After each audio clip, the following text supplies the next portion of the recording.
monde, c'est Nat. Ravie de vous retrouver pour une nouvelle question du lundi qui est en fait une question du mercredi ou du jeudi selon le temps que cette vidéo mettra à s'uploader sur YouTube parce qu'en ce moment j'ai d'énormes problèmes déjà pour tourner mes vidéos avec mon ordinateur qui bug sans arrêt.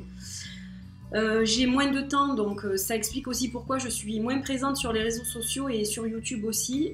Voilà, j'ai un emploi du temps un peu chargé avant de partir en congé et j'en suis désolée parce que je comptais passer un peu plus de temps avec vous, mais c'est vrai que c'est assez difficile. Et puis donc mes vidéos mettent un temps fou pour s'uploader, c'est-à-dire que pour 20 minutes de vidéo il me faut à peu près 4-5 heures, donc c'est vrai que ça devient compliqué. Je pense que tout le monde a besoin de repos, y compris donc mon ordinateur et mon réseau Wi-Fi. Alors donc j'ai quand même décidé de faire cette question du lundi parce que j'ai reçu 2-3 petits messages privés, donc je remercie les personnes qui m'ont écrit et qui s'inquiétaient. Alors il ne faut pas s'inquiéter quand il n'y a pas la question du lundi, hein. C'est juste que mon emploi du temps ne m'a pas permis de la faire en fait. Ce week-end, j'ai travaillé donc je n'ai pas pu. Lundi, je n'ai pas pu. Et puis voilà, hier non plus. Donc là, j'ai un petit peu de temps avant ma prochaine prestation. Et j'en profite donc pour faire cette question du lundi en retard. Donc. Alors j'ai ma petite boîte du Moondeck. Voilà, je secoue. Hop, hop, hop. D'ailleurs, il faut que je rajoute quelques questions qu'on m'a posées. Alors, quel est ton livre favori sur les cristaux et pourquoi? Alors, ben justement, ils sont pas très loin, donc je vais couper la vidéo et je reviens vite pour vous les présenter parce que j'en ai 2 ou 3 que j'aimerais bien vous montrer, que j'ai déjà montré, mais voilà, je vais vous parler de ces 3-là, donc j'arrive tout de suite. Alors, me revoilà. Donc, premier livre. C'est Ces pierres qui guérissent de Philippe Permutte. Alors déjà, Philippe Permutte, c'est un peu mon idole au niveau de la lithothérapie. C'est quelqu'un que j'aime beaucoup. C'est vraiment la personne en lithothérapie pour laquelle j'ai le plus d'admiration en fait, parce que au niveau de sa pratique, au niveau de ses réflexions, de sa façon de travailler, c'est un monsieur en qui je me retrouve beaucoup en fait, tout simplement. Voilà. Donc c'est un monsieur qui vit en Angleterre. Je crois que c'est un Anglais d'ailleurs. Et donc il a écrit des super bouquins qui ont été traduits pour la plupart. Donc il y a celui-ci, je ne sais pas de quel côté, comme ça peut-être. Donc celui-ci qui est formidable, qui est paru chez Le Courrier du Livre. Donc en fait, avec ce guide, vous allez découvrir un peu la lithothérapie au sens général en fait. Donc pour les débutants c'est très bien, mais pour les experts c'est très bien aussi, parce que c'est plein de bons conseils et puis on vous parle de plein de pierres. De plein de choses différentes. Donc je ne vais pas faire une review du livre. Simplement, bon, ben, vous avez une introduction aux cristaux. Donc déjà, ça dégrossit un peu la lithothérapie au sens général. Voilà, il vous parle des bienfaits, comment utiliser le livre. Donc il y a vraiment plein de jolies choses. Préparation avec le travail des cristaux, donc ça c'est intéressant quand on n'a jamais pratiqué la lithothérapie. Il vous parle du travail au pendule, donc ça aussi c'est bien si vous ne connaissez pas trop et que vous voulez vous initier, et bien c'est vrai que ça peut être une aide précieuse ce type d'ouvrage. Il vous parle du nettoyage aussi des pierres, donc ça c'est intéressant aussi. Ensuite, donc préparez votre espace de travail. Voilà, enfin bon, il y a de très belles illustrations en plus, comme vous pouvez le voir, il y a de très belles images. Travailler avec les cristaux, donc il y a plusieurs chapitres en fait. Et ensuite, là il y a un petit topo sur les chakras, et je vais vous en reparler après, vous allez voir pourquoi. Donc un petit topo sur les chakras, donc il vous donne les 7 chakras principaux, où ils sont situés, quelles pierres correspondent à ces chakras. Donc là ce sont des pierres de base en fait, par exemple. Comment placer les cristaux, il y a des petits exercices. Les cristaux dans votre environnement, ça c'est très intéressant. Pour le travail, pour une meilleure atmosphère, pour l'amour, pour la paix, etc. Et ensuite vous avez le guide pratique des cristaux. Donc dans ce livre, ce qui est bien, c'est que c'est classé par couleur de pierre. Donc on commence avec les pierres rouges, donc vous avez toutes les pierres rouges, enfin les plus connues. Vous n'avez pas toutes les pierres existantes sur ce livre. Après vous avez d'autres ouvrages comme j'ai plus le nom, mais c'est la Bible des cristaux, je crois, de Judy Hall, en plusieurs volumes. Donc ça, c'est très utile aussi, bien sûr. Mais ça, c'est un ouvrage, en fait, qui vous permet d'exercer, de faire des exercices, de tester les cristaux, etc. Donc c'est pour ça que je recommande ce type d'ouvrage, parce que la Bible des cristaux, c'est très bien. Mais en fait, on va vous donner quelle pierre fait quoi, il y aura sa photo, il y aura plein de choses, sa composition chimique, etc. Enfin, je suppose, parce que je les ai pas, ces livres-là. Mais après, pour la pratique, ça ne va pas vous aider. Alors que ces livres-là vont vous donner des tuyaux pour pratiquer, pour faire certains petits travaux vous-même, sur vous, ou sur votre entourage, voilà. Donc je trouve ça très bien. Donc voilà comment c'est présenté au niveau des pierres. Voilà, donc là on attaque avec les pierres rouges. Et au début, je crois que ce sont les pierres de base en fait. Le quartz, cristal de quartz, améthyste et améthyste à chevron. Bon, ben ça, l'améthyste et le quartz, ce sont les pierres de base pour la lithothérapie. Avec le quartz rose, pour moi, ce sont vraiment les 3 pierres de base. Si vous n'avez pas du tout de pierre, en principe, c'est ce que j'indique aux gens qui viennent me voir ou qui me contactent. Je n'ai pas du tout de pierre. Avec quoi je peux démarrer? Ben, un quartz, un cristal de roche et une améthyste. Voilà, c'est déjà très bien. Donc là, vous avez les pierres rouges, ensuite, bon, vous avez toutes les pierres vertes.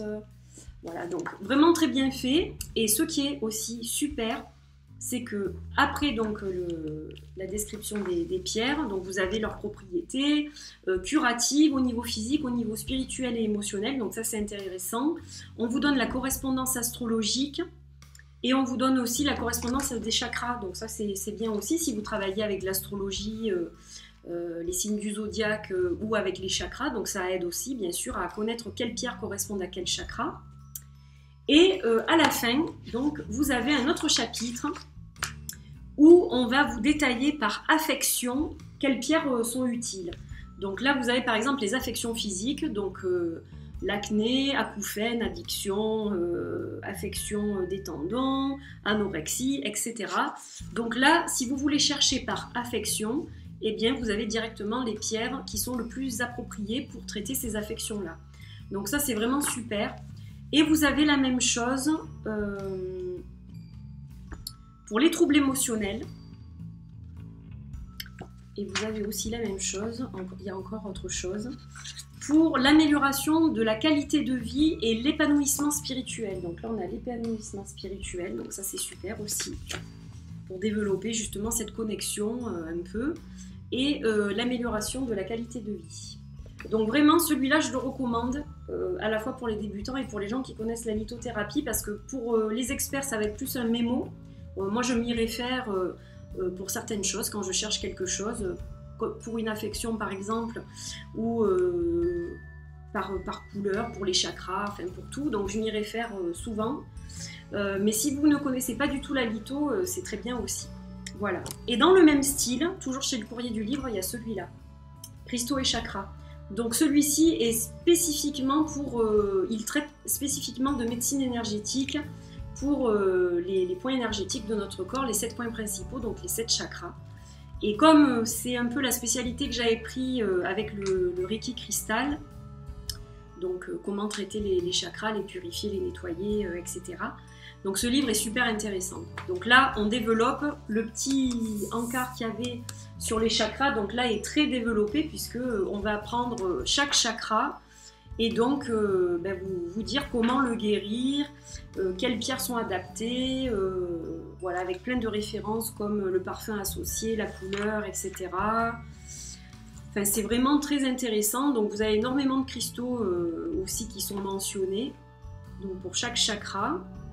Et puis vous avez des petites astuces, des petits trucs sympas, on vous parle de la thérapie à distance, allez plus loin avec les cristaux, donc là par exemple on va vous dire quels cristaux sont adaptés à tel métier, telle activité, pour les facultés physiques, psychiques, etc. Enfin bon, voilà, donc très bien aussi, vraiment très sympa, et puis vous avez un petit lexique, voilà, pour mieux comprendre la lithothérapie, par exemple, qu'est-ce qu'une géode, qu'est-ce qu'une inclusion, qu'est-ce qu'un totem, qu'est-ce que la thérapie chamanique, voilà. C'est pour mieux comprendre un petit peu toutes ces techniques-là.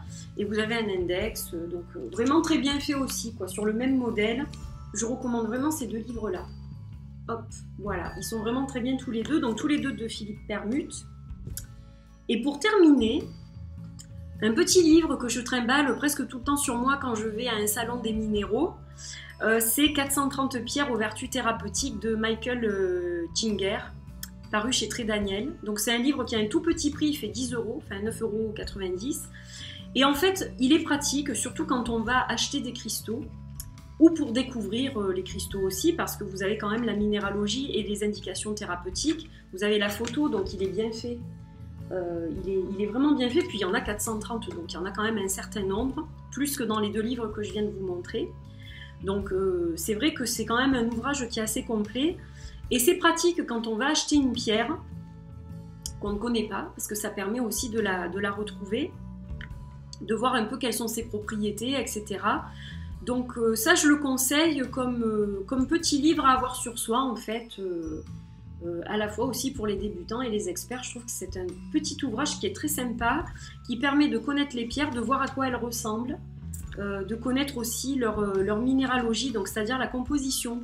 Là, on a aussi le côté un peu scientifique qu'on n'a pas là-dedans, mais on a donc, disons qu'on l'a peut-être moins, quoi.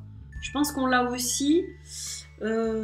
S'il y a quand même des indications là aussi, mais là c'est peut-être un petit peu plus scientifique, donc voilà, c'est pas mal. Mais vous l'avez aussi là-dedans, en fait, ce type d'indication, dans celui-ci. Voilà, dans l'autre, je regarde, je crois que c'est aussi, oui, vous l'avez aussi, donc en fait, ils sont tous à peu près pareils à ce niveau-là. Vous avez à la fois les indications thérapeutiques et la minéralogie, mais disons dans celui-ci il y en a pas mal, et on vous donne un peu à peu près la disponibilité, si c'est bon, si c'est rare, etc. Donc voilà, un petit ouvrage qui est très sympa et que je recommande aussi, 430 pierres. Voilà, donc c'était pas un mais 3. Donc ça, ce sont mes 3 préférés, ce sont les 3 ouvrages de référence avec lesquels je travaille le plus souvent. Voilà. Donc bien, j'espère que cette petite vidéo donc du coup sur la lithothérapie vous aura plu. Je vous souhaite une bonne fin de journée, une bonne fin de semaine, puisqu'on est déjà en milieu de semaine. Donc voilà, et puis je vous retrouve, j'espère, lundi, cette fois pour la question du lundi. Et puis ensuite, il y aura une coupure. Et je pense que la question du lundi reprendra début septembre, à la rentrée. Voilà. Mais ça, je vous en reparlerai en temps et en heure. Je vous fais de gros bisous, passez une bonne journée, puis à très bientôt pour une nouvelle vidéo. Bye bye!